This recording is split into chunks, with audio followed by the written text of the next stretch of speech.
হুদাল লিল মুমিনিন বলে নাই, হুদাল লিন্নাস। লিন্নাসের মধ্যে আকাশের নিচে জমিনের উপরে যত মানব গোষ্ঠী আছে চলাচল করবে থাকবে, সমগ্র মানুষ হেদায়েত পাবে এই কোরআন থেকে, কল্যাণ লাভ করবে এই কোরআন থেকে। নর নারী, হিন্দু মুসলিম বৌদ্ধ খ্রিস্টান সমগ্র মানবতা এই কোরআন থেকে কল্যাণ পাবে। এই সূর্য যেমন প্রদীপ্ত ভাবে সকলকে আলো দিতে সক্ষম, এই সূর্য হলো আল্লাহ। সূর্য কোন পার্টির, কোন ব্যক্তির, কোন গোষ্ঠীর, কোন জাতির কারো না। কোন গোষ্ঠীর হলে সূর্য শুধু গোষ্ঠীকেই তাপ দিত, কোন পার্টির হলে সেই পার্টিকে শুধু আলো দিত, অন্য বিরোধীকে আলো দিত না। আল্লাহর সূর্য বলে এই সূর্য কিয়ামত পর্যন্ত আলো দিতে সক্ষম। সমস্ত মুসলমান ও মুসলমান, নর নারী, হিন্দু বৌদ্ধ খ্রিস্টান সবাই কল্যাণ লাভ করতে সূর্য থেকে, ঠিক কিনা বলেন? সেই হিসাবে এই সূর্যের মতো হলো কোরআন। কোরআন কোন পার্টির না, কোন আওয়ামী লীগের না, কোন জামাতের না, কোন বিএনপির না। এই কোরআন হচ্ছে আল্লাহ রাব্বুল আলামিনের। সেই জন্য এই কোরআন বিশ্ববাসীকে শান্তি দিতে সক্ষম। আজকে শান্তির অন্বেষায় সারা দুনিয়ায় ঘুরপাক খাচ্ছে। ব্রিটিশ, আমেরিকা, ফ্রান্স, থাইল্যান্ড সমগ্র এই দেশ রাষ্ট্র শান্তির অন্বেষায় হন্যে হয়ে সারা বিশ্ব ঘুরছে, ঘুরপাক খাচ্ছে, কত সংগঠন করেছে শান্তির অন্বেষায়। কিন্তু কোরআনকে বাদ দিয়ে যে শান্তি চায়, সেই অশান্তির দাবানল দাও দাও করে দেশকে জ্বালিয়ে দিয়েছে সারা বিশ্বময়। সুতরাং কোরআনবিহীন দেশ ব্যর্থ দেশ, কোরআনবিহীন ব্যক্তি ব্যর্থ ব্যক্তি, কোরআনবিহীন রাষ্ট্র ব্যর্থ রাষ্ট্র। আসুন আমরা কোরআন থেকে জানি, কোরআনকে মানি, কোরআনকে শুনি। কোরআন নিয়ে আমাদের জীবন, কোরআন নিয়ে আমাদের চলন, কোরআন নিয়ে আমাদের মৃত্যু, এটাই সিদ্ধান্ত হবে। এই মাহফিলের পক্ষ থেকে, এই মাহফিল থেকে শপথ গ্রহণ করতে হবে। কোরআন নিয়ে কোরআন নিয়ে বাঁচবো, কোরআন নিয়ে মরবো, তারপরে আল্লাহর খাঁটি বান্দা মানে জান্নাতের গ্যারান্টি আমাদের উপর হয়ে যাবে, জান্নাতই আমরা পাবো। আসুন আমরা সেই শপথ গ্রহণ করতে পারি। কারো দাঁত ডাকতে হবে না, কারো দাঁত ডাকতে হবে না। আসুন কোরআনের সর্বপ্রথম, তাহলে এই কোরআন পড়তে কি কবিরও না, জাদুগিরের না, হযরত ওমর রাদিয়াল্লাহু চিন্তা করলো এটা কার? এর জবাব আসছে যে তানজিলুম মির রাব্বিল আলামিন। এটা তানজিল, এটা নাযিলকৃত আল্লাহর পক্ষ থেকে। কুল কায়নাত, আকাশ ও জমিনের স্রষ্টা, সর্ববৃহৎ স্রষ্টা, সমস্ত সৃষ্টির স্রষ্টা হচ্ছে আল্লাহর পক্ষ থেকে নাযিলকৃত কিতাব কোরআনুল কারীম। এটা সমগ্র মানবতার জন্য। সুবহানাল্লাহ। এটা কিন্তু সাম্প্রদায়িক না। এই আল্লাহ বলেন, চাই দেখি এই কোরআনের মতো একটা তোমরা আয়াত আনো দেখি। এটা যদি মানুষের হয়, এটা যদি মানুষের হয়, ফাতু বিসূরাতিন মিন মিসলিহি ওয়া দু শুহাদাকুম মিন দুনিল্লাহি ইন কুনতুম সাদিকিন। তোমরা যদি সত্যবাদী হয়, এর মতো একটা বাক্য, এর মতো একটা আয়াত, এর মতো একটা সেন্টেন্স তোমরা বানিয়ে আনো দেখি। হাজার হাজার বছর, ১,৫০০ বছর চলে গেল, চ্যালেঞ্জ কেউ গ্রহণ করতে পারে না। মানুষের মস্তিষ্ক কে তৈরি করেছেন? আল্লাহ। মানুষের মস্তিষ্ক, এই মস্তিষ্কের, আমার দিকে দেখেন, এই মস্তিষ্কের ইঞ্জিন কে তৈরি করেছে? আল্লাহ। আমার মানবতার মানুষের যত ইঞ্জিন আছে মস্তিষ্কের, ওই ইঞ্জিনের মাধ্যমে লাঞ্চার রকেট তৈরি করতে পারবে, রকেট তৈরি করতে পারা যাবে, বিমান তৈরি করতে পারবে, কম্পিউটারের মতো ইঞ্জিন তৈরি করতে পারবে। কিন্তু কোরআনের আয়াতের মতো এই আয়াত বানানোর মস্তিষ্ক আমি তোমাদের ইঞ্জিন দিই নাই, সেই মস্তিষ্ক তোমাদের নাই। গোটা দুনিয়ার বৈজ্ঞানিকের, গোটা দুনিয়ার দার্শনিকদের একেবারে মস্তিষ্ক যদি একত্রিত করো, তারপরেও পারবে না আমার কোরআনের একটা আয়াতের মতো একটা আয়াত। সুতরাং এটা আল্লাহর কিতাবের মুজিজা, কোরআনের মুজিজা। কোরআন আছে দুনিয়ায় থাকবে, বাগান থাকবে। কোরআন নাই, এই পৃথিবী বাগান আল্লাহর দরকার নাই। যে সামাউন আসমান জমিন তছনছ করে কিয়ামত ঘটিয়ে দেবে। তাই আসুন, আমি সময় বেশি পাবো না। আসরের পরে বছর, এটা খুব কম সময়। সর্বপ্রথম সূরা, যে সূরাটা না পড়লে নামাজ হয় না, সেই সূরাটার নাম কি? সূরা ফাতিহা। সেই সূরাটার নাম কি? সূরা ফাতিহা। বরকতের জন্য আমরা সবাই বলি আউযু বিল্লাহি মিনাশ শাইতানির রাজীম বিসমিল্লাহির রাহমানির রাহিম আলহামদুলিল্লাহি রাব্বিল আলামিন আর রহমানির রহিম মালিকি ইয়াউমিদ্দিন ইয়্যাকা না'বুদু ওয়া ইয়্যাকা নাস্তাঈন ইহদিনাস সিরাতাল মুস্তাকিম সিরাতাল লাযীনা আন'আমতা আলাইহিম গায়রিল মাগদুবি আলাইহিম ওয়ালাদ-দাল্লিন। আমিন। আমি তেলাওয়াত করলাম। এটার নাম কি? সূরা ফাতিহা। এই সূরাটা ফাতিহাটা না পড়লে নামাজ হয় না। এটাতে 60টি আয়াত আছে। এটা মক্কি জিন্দেগিতে নাজিল হয়েছে। হিজরতের আগে যে সূরাগুলি নাজিল হয়েছে সেগুলি মক্কি, আর হিজরতের পরে যেগুলা নাজিল হয়েছে সেগুলা হলো মাদানী। এটা মক্কি সূরা। প্রথম সূরা পরিপূর্ণভাবে নাজিল হয়েছে সূরা ফাতিহাটা।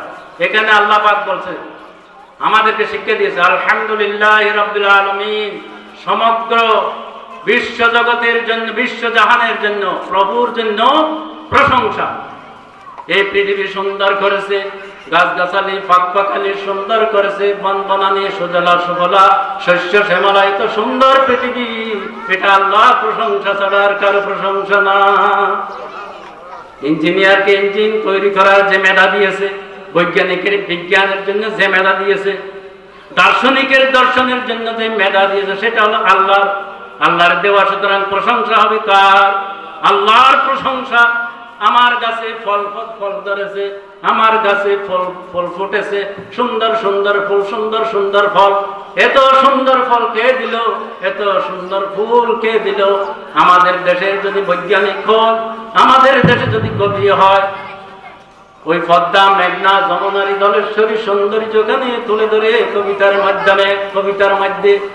আর যদি কবি সাহিত্যিক হয়, গাছগাছালি ফাঁকপাখালি সুজলা সুফলা শস্য শ্যামলার সৌন্দর্যটা তার সাহিত্যের মধ্যে উঠে যায়। কিন্তু এই সৌন্দর্য কে দান করলো? আসমানের সৌন্দর্য কে দিল? চন্দ্র সূর্যকে সুন্দর কে দিল? নদী নালাকে এত সুন্দর করে কে সাজালো? তার প্রশংসা করতে হবে। আলহামদুলিল্লাহি রাব্বিল আলামিন। একমাত্র প্রশংসা, শুধুমাত্র প্রশংসা। আর কার হবে? আল্লাহ রাব্বুল আলামিন। কারো প্রশংসা করা যাবে না। কোন নেতা নেত্রীর প্রশংসা করা যাবে না। তাকে নেতা হওয়ার যোগ্যতা করেছে আল্লাহ রাব্বুল আলামিন। তাকে নেতা দিয়েছে, নেতার উপযুক্ত করিয়েছে আল্লাহ রাব্বুল আলামিন। সুতরাং আল্লাহর প্রশংসা করা যাবে, কারো প্রশংসা করা যাবে না। এটাই শিক্ষা। আলহামদুলিল্লাহ। আর রহমানির রহিম। আল্লাহ রাব্বুল আলামিনের গুণবাচক নামের ভিতরে রহমান এবং রহিম, এই দুইটা অত্যন্ত গুরুত্বপূর্ণ নাম। রহমান হচ্ছে উনি বিরোধিতা করলো দে আর পার্টি করলো দে। আল্লাহর নাফরমান বান্দাদের জন্য সূর্যের আলো বন্ধ রাখছে, অক্সিজেন বন্ধ রাখছে, চন্দ্রের কিরণ বন্ধ রাখছে, পানি বন্ধ রাখছে, বাতাস বন্ধ রাখছে? রাখে নাই। আল্লাহ রাব্বুল আলামিন যদি 1 সেকেন্ড যদি অক্সিজেন বন্ধ রাখে, সারা দুনিয়ার মানুষ মরে যাবে হঠাৎ করে, মুহূর্তের মধ্যে।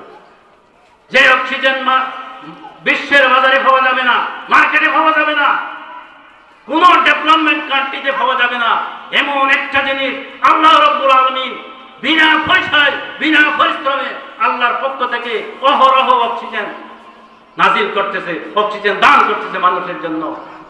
অক্সিজেন, সূর্যের আলো, চন্দ্রের কিরণ, বাতাস, বায়ু, এগুলি আল্লাহ পাক দিচ্ছে, সবাইকে দিচ্ছে। আল্লাহর কথা না মানলেও দিচ্ছে, মানলে তার নাম হলো রহমান। গরুর দুধের বাট আমরা টান দিছি শুধু, আর কোনো কিছু কাজ আছে আমাদের না। ওখান থেকে কি বাইর হচ্ছে? কি বাইর হচ্ছে? কোত্থেকে বাইর হচ্ছে? এটা চিন্তা করছেন? বলেন সংসদে আলো, আল কোরআনের আলো, সংসদে আলো। এটা পরিবর্তন করতে হবে। ঘরে ঘরে জানতে হবে না, ঘরে ঘরে বহু জ্বালেছেন।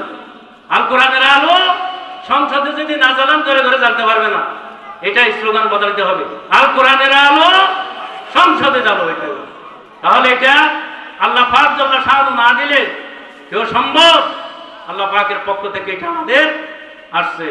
তাহলে রহমান গরুর দুধ, গরুর দুধের কথা বলছিলাম। দুধ যদি টান দেয়, বাট, দুধের বাটটা আমি যদি টান দিই, কোত্থেকে বাইরে এসে আমরা একটু চিন্তা করেছি? ফসা গোবর থেকে, রক্তের ভিতর থেকে, মাংসের ভিতর থেকে, এমন ফসা জিনিসের ভিতর থেকে আল্লাহ রাব্বুল আলামিনের কুদরতের ছাঁকনি দিয়ে আমরা শুধু টান দিচ্ছি।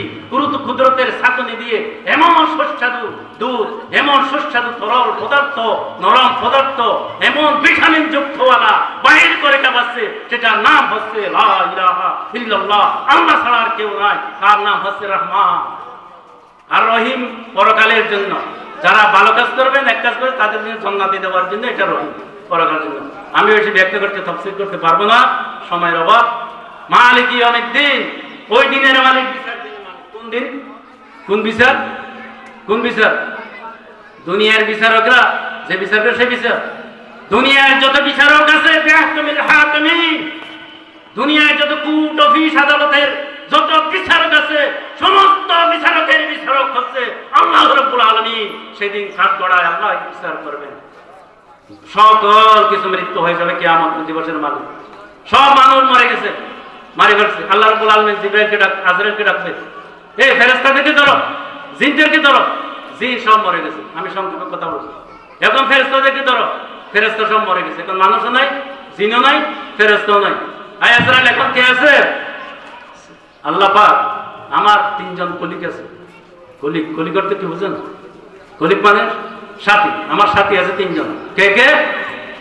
ইসরাফিল, জিবরাইল, মিকাইল, আর সব বাড়াই।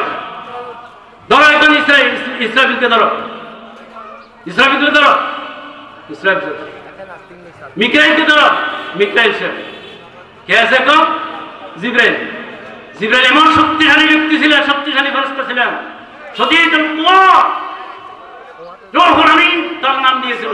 সপ্ত আকাশ থেকে 2 ঝাপটায় পৃথিবীর বুকে নেমে আসতো, এমন শক্তিশালী করে আল্লাহ রাব্বুল আলামিন সৃষ্টি করেছিল জিবরাইল আলাইহিস সালামকে। এই জিবরাইলকে ধরো, জিবরাইল শেষ। জিবরাইল এখন কে আছে? শুধু আজরাইল। এখন কে আছে?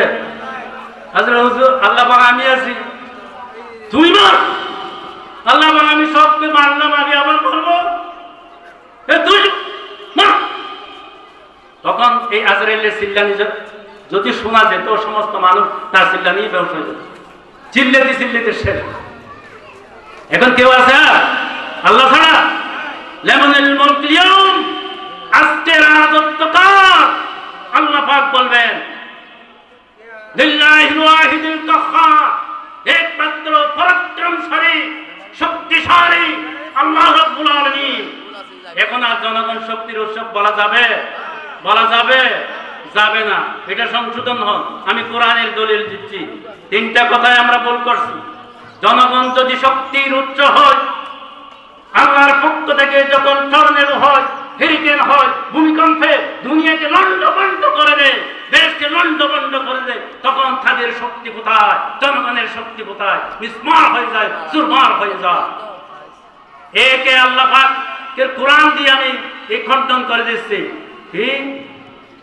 আমি দলিল দিচ্ছি কোরআনের সূরা আল বাকারা, সূরা আল বাকারার 165 নম্বর আয়াত বলে দেখেন উলামা ইকরাম। 165 নম্বর আয়াত আল বাকারা, ইন্নাল কুওয়াতা লিল্লাহি জামিআ, সমস্ত শক্তির উৎস, সমস্ত শক্তির কেন্দ্র, সমস্ত শক্তি আধার হচ্ছে আল্লাহ রাব্বুল আলামিন। সুবহানাল্লাহ ওয়া বিহামদিহি। এখন আর বলা যাবে শক্তির উৎস জনগণ বলা যাবে? এটা সংশোধন হয়ে যাবে। আল্লাহ শদীদুল আযাব, এই যদি না মানো, আল্লাহর পক্ষ থেকে মহা কঠিন আযাব, শাস্তি গ্রহণ করতে হবে। এটা সংশোধন হতে হবে একটা। আর একটা হচ্ছে, আর একটা সংশোধনের কথা আমি বলছি, এখানে আসছে যখন কথা। আর একটা, এতদিন আমরা বলেছিলাম, 6 বছর বলেছি, জাতির পিতা শেখ মুজিব, এটা মারাত্মক ধরনের জঘন্য অপরাধ, মুনাফিকি, এটা কুফরি ছাড়া আর কিছুই হবে না। আল্লাহ যাকে জাতির পিতা করেছেন, কোরআন শরীফে দেখেন সূরা হজের 78 নম্বর আয়াত। কয় নম্বর আয়াত? সূরা হজের 78 নম্বর আয়াত, 17 নম্বর পারা। কোরআন শরীফ করে দেখেন, তাফসীর করে দেখেন। মিল্লাত আবিকুম ইব্রাহিম, মিল্লাত আবিকুম ইব্রাহিম, এটা কোরআনের আয়াত। মিল্লাতের বাপ, জাতির পিতা হচ্ছে হযরত ইব্রাহিম আলাইহিস সালাম। ওয়া সাম্মাকুমুল মুসলিমিন, তিনি মুসলমান জাতির নাম রেখেছে, সেই জন্য সে জাতির পিতা। আর জাতির পিতা যারা শেখ মুজিব বলেছে ওয়া আলা আলি ইব্রাহিমের পরিবর্তে তাদেরকে বলা ছিল ওয়া আলা আলি শেখ মুজিব, ওয়া আলা আলি শেখ মুজিব। এন হওয়া গরিব নামাজ এন হওয়া হইয়া না না হয়, তাহলে কুফরি ছেড়ে দিয়ে কোরআনকে বাদ দিয়ে যারা আল্লাহ পাক যাকে জাতির পিতা করেছেন কিয়ামত পর্যন্ত, কোন পর্যন্ত? কিয়ামত পর্যন্ত, কিয়ামত পর্যন্ত আর কাউকে জাতির পিতা বলা যাবে না, যাবে না, যাবে না। যদি যারা বলে তারা কুফরি করেছে, তারা কোরআনকে মানল না, আল্লাহকে মানল না, রাসূলকে মানল না, সংশোধন হতে হবে। জাতির পিতা কে? হযরত ইব্রাহিম আলাইহিস সালাম, আর কাউকে বলা যাবে না। 3 নম্বর পয়েন্ট, আমার 3 নম্বর পয়েন্ট আছে সূরা ফাতিহার তাফসীরে আছে। 3 নম্বর পয়েন্ট হচ্ছে বারবার সারা বাংলাদেশে চলতে পারে না, আবার চলি না পারি, বার সারা চলি না পারি, পারি না বার দেখি পারি না পড়ে গিয়ে বার দেখি। আল্লাহ সেটাও খণ্ডন করে দিয়েছে কোরআন শরীফে দিয়ে। সূরা মুমিন, সূরা মুমিনের 2 নম্বর আয়াত, ওয়ালা রাব্বিহিম ইয়াতাওয়াক্কালুন। সব সময় সর্বক্ষেত্রে আল্লাহর উপর তাওয়াক্কুল রাখতে হবে, আল্লাহর উপর ভরসা করতে হবে। কোন ভারতের উপরে ভরসা না, কোন আমেরিকার উপরে ভরসা না, কোন রাষ্ট্রের উপরে ভরসা না, একমাত্র শুধুমাত্র ভরসা করা যাবে কার? আমার স্রষ্টার উপর, আল্লাহর স্রষ্টা। তাহলে এটা 3টা পয়েন্ট সংশোধন হতে হবে। এটা 3টা কথা, 3টা বিষয়। যারা না মানে, যারা বলে তারা কুফরিতে আছে, লিপ্ত আছে, কোন যারা পড়ছে কুফরিতে তাদের একটা পথ খোলা আছে। তাদের সমস্যা আমি বললাম, সমাধানও একটা আছে। সমাধান আছে কি নাই? আছে। সমাধান হলো কি? তওবার দরজা খোলা আছে, আছে না নাই? তওবা করে ফিরে আসেন। এই 3টা কথার উপরে যারা আস্থাশীল ছিল, তারা তওবা করে যতক্ষণ ফিরে না আসে আল্লাহ তাদেরকে গ্রহণ করবে না। এটা কোরআনের দলিল ছিল, কোরআনের দলিল। আসুন, সেই মালিক ইয়াউমিদ্দিন, সেই দিনের একমাত্র ক্ষমতার মালিক, সেই দিনের একচ্ছত্র মালিক আল্লাহ রাব্বুল আলামিন, কিয়ামতের ময়দানের মালিক। এরপরে মালিক ইয়াউমিদ্দিন, ইয়াকা না'বুদু ওয়া ইয়াকা নাস্তাঈন, আমরা একমাত্র তোমারই ইবাদত করি, তোমারই গোলাম, তোমারই নিকট সাহায্য চাই। এটাতে আরবি কায়দায় মুজারের শিখা হয়। হুজুরে বুঝিব মুজারের শিখা কাল 2 প্রকার। কাল কয় প্রকার? কাল 2 প্রকার, বর্তমান আর ভবিষ্যৎ, প্রেজেন্ট টেন্স আর ফিউচার টেন্স, হাল আর মুস্তাকবাল। এটা নামাজের ভিতরে যেভাবে আমরা ইবাদত করিতেছি, নামাজের বাইরেও ইবাদত করি। ইবাদত আছেন না বাইরে?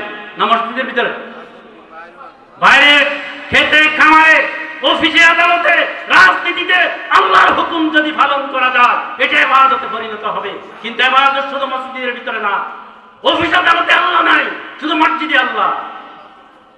অফিস আদালতে, চাকরি বাকরিতে যদি আল্লাহর হুকুম পালন করি, চাকরি বাকরি আমার ইবাদত, পায়খানা বস্ত্র আমার ইবাদত, আল্লাহর হুকুমে করবে, ব্যবসা বাণিজ্য আমার হুকুম ইবাদত। সেই হিসাবে আল্লাহ রাসূল আমাদেরকে সেই থিওরি দিয়ে গেছে। অর্থনীতি সম্পর্কে যখন বাজেট বক্তৃতা করেছিল সংসদে জোট সরকারের আমলে, অর্থমন্ত্রী যখন বলছে 1 ডজনের অর্থনীতিবিদদের যুক্তি দিয়েছিল, তিনি রেফারেন্স দিয়েছিল। আল্লামা সাঈদীর যখন ফ্লুর আসছে, তখন উনি বলছে, মাননীয় স্পিকার, আমি অর্থমন্ত্রীকে ধন্যবাদ দিতে পারতাম, উনি দেশ বিদেশের 1 ডজনের মতো অর্থনীতিবিদদের রেফারেন্স দিয়েছে, কিন্তু একটি কোরআনের রেফারেন্স সে দিতে পারে নাই। যদি একটি কোরআনের অর্থনীতি, ইসলামিক ইকোনমিক্স সম্পর্কে, যদি অর্থনীতি সম্পর্কে কোরআনের আয়াত যদি একটা দিতে পারতো, তাহলে আমি তাকে ধন্যবাদ দিতে পারতাম। এখন দিতে পারবো না। জাহাজ করে আসে না, আসে না, ওখানে শিখে আসে রাজনীতি। কিভাবে? কোরআনে আছে অর্থনীতি, কোরআনে আছে ব্যবসানীতি, কোরআনে আছে রাজনীতি, কোরআনে আছে ব্যাংকিং নীতি, কোরআন আছে পররাষ্ট্র নীতি, কোরআন আছে যুদ্ধ নীতি, কোরআন আছে বন্দি নীতি। সমস্ত নীতিমালা দিয়ে কোরআন প্রতিত, সমস্ত নীতিমালা দিয়ে কোরআন সাজিয়েছে আল্লাহ রাব্বুল আলামিন। সমস্ত কিছু দিক নির্দেশনা কোরআনের ভিতরে আছে, আর কারোর ভিতরে নাই। সুতরাং আসুন, আমরা কার বান্দা? আল্লাহর বান্দা। ইয়াকা না'বুদু ওয়া ইয়াকা নাস্তাঈন, এটা পরিচয় দিলাম। তোমার নিকট সাহায্য চাই, আর কারো নেতাদের কাছে সাহায্য চাই না। ইহদিনাস সিরাতাল মুস্তাকিম, আমাদেরকে সঠিক পথে পরিচালনা করো, শয়তানের পথে না, আবু লাহাবের পথে না, আবু জাহালের পথে না। আবু লাহাব, আবু জাহেল যেইভাবে বিরোধিতা করেছে, নবীর বিরোধিতা করেছে, কোরআনের বিরোধিতা করেছে, আবু লাহাব আবু জাহেল এখন আছে না? নাই, নাই। আবু লাহাব আবু জাহেল নাই, কিন্তু আবু জাহেলের এডিশন সংস্করণ আছে কি নাই? তার কালচার আছে কি না? আবু লাহাব আবু জাহেলের কালচার, আবু জাহেলের এডিশন এখন পর্যন্ত তারা এই বিরোধিতা করছে। তাহলে এখন আমাদের সঠিক পথ দেখাও, নবীর পথে দেখাও, যে পথে আমরা চলব। গায়রিল মাগদুব আলাইহিম ওয়ালাদ-দাল্লিন আনআমতা আলাইহিম, যে পথে চললে তোমার নিয়ামত পাওয়া যায়। আল্লাহর পথে চললে যে নিয়ামত পাওয়া যায়, 4 শ্রেণীর মানুষ নিয়ামত পাওয়া যায়। সমাগমনে বলতে পারবেন 4 শ্রেণীর মানুষ। কয় শ্রেণী? 4 শ্রেণীর। তার হৃদয়ের হাহুতাসে, তার হৃদয়ের হাহুতাসে বাগান তো শেষ করি বেলাই, বাগান দিয়ে বাগান নজর ফুল ভরে ডাক দিচ্ছে। এই দুনিয়ায় মানুষ নাফরমানি করতে করতে শেষ হয়ে গেছে। আলেম ওলামারা ডাক দিচ্ছে জান্নাতের পথে আসো, আসো। ওইখানে সিরিঙ্গায় গিয়ে যদি শহর যাওয়া করে, ওই শহরে শহরে ডাক দিতে সেই গাড়িতে উঠতে হবে। যদি কক্সবাজারের গাড়িতে উঠে শহরে যাওয়া যাবে না, আর কক্সবাজার গেলে শহরের গাড়িতে গেলে যাওয়া যাবে না। যাবে কি যাবে না? যাবে না। সুতরাং শহরের প্যাসেঞ্জার শহরে যেতে হবে, কক্সবাজারের প্যাসেঞ্জার কক্সবাজারে যেতে হবে। আমরা কার প্যাসেঞ্জার হলাম? আমরা হলাম দুনিয়া থেকে জান্নাত পর্যন্ত যাওয়ার জন্য আমরা একটা প্যাসেঞ্জার হলাম। সেই প্যাসেঞ্জার হতে হবে আমাদের নামাজের প্যাসেঞ্জার। সেই প্যাসেঞ্জার হতে হবে আমরা ও ডাক দিচ্ছে জান্নাতের দিকে আসো, নবীর পথে আসো, কোরআনের পথে আসো। কোরআনের পথে ডাকতেছে। এই কোরআনের পথে আসলেই তারপরে জান্নাত পাওয়া যাবে। জান্নাতের ঠিকানা জানে কে? বর্তমান কে জানবে? অশিক্ষিতরা জানবে না আলেম ওলামারা জানবে? আলেম ওলামারা জানবে। যেদিকে আলেম ওলামা বেশি আছে সেই দিকে আমাদের পথ, সেদিকে আমাদের চলা দরকার, সেদিকে আমাদের চলতেই হবে। আল্লাহ রাসূলের পর সাহাবা কেরাম রিদওয়ানুল্লাহ আজমাইন, সময় তো শেষ। 1 নম্বরে সাহাবা কেরাম, তারা আল্লাহ রাসূলের বেশি অনুসরণ করেছে, সেই জন্য তারা 1 নম্বরের লোক হয়েছিল, 1 নম্বরের ব্যক্তি হয়েছিল, আল্লাহ নৈকট্যশীল বান্দা হয়েছিল। তাদের 3টা আসহাবুন নুজুম, তারকার সময় তাদেরকে দৃষ্টান্ত দেওয়া হয়েছে। এই তারকা কেন বলা হয়েছে? এই তারকা গুটগুটি অন্ধকারে মানুষকে আলো দেখায়। এই তারকা সৌন্দর্য বিস্তৃত করে। জায়্যানাহু বিমাসাবিহ, জায়্যানা সামাদ দুনিয়া, এই দুনিয়ার সৌন্দর্য বৃদ্ধি করে, আকাশ সৌন্দর্য বৃদ্ধি করে, সাহাবা কেরাম সৌন্দর্য বৃদ্ধি করে। আর তারা সত্যের আলো দেখায়, সত্যের পথে তারা অন্ধকার থেকে আলোর দিকে নিয়ে আসে। আর তারা ক্ষেপণাস্ত্র, শয়তানের ক্ষেপণাস্ত্র। তাই আসুন আমরা সবাই কোরআন পড়ি, কোরআন জানি, আল্লাহ রাসূলের জীবন চরিত্র অনুসরণ করার চেষ্টার মাধ্যমে, অনুসরণের মাধ্যমে আমরা জান্নাত কামাই করার চেষ্টা করি। জান্নাতের উপযোগী করার আমাদের তৌফিক দান করুন আল্লাহ পাক। সবাই বলুন আমিন। এই তৌফিক সে আমি আমার আলোচনা এখানে শেষ করলাম। ওয়া আখিরু দাওয়ানা আলহামদুলিল্লাহি রাব্বিল আলামিন। আসসালামু আলাইকুম ওয়া রাহমাতুল্লাহ।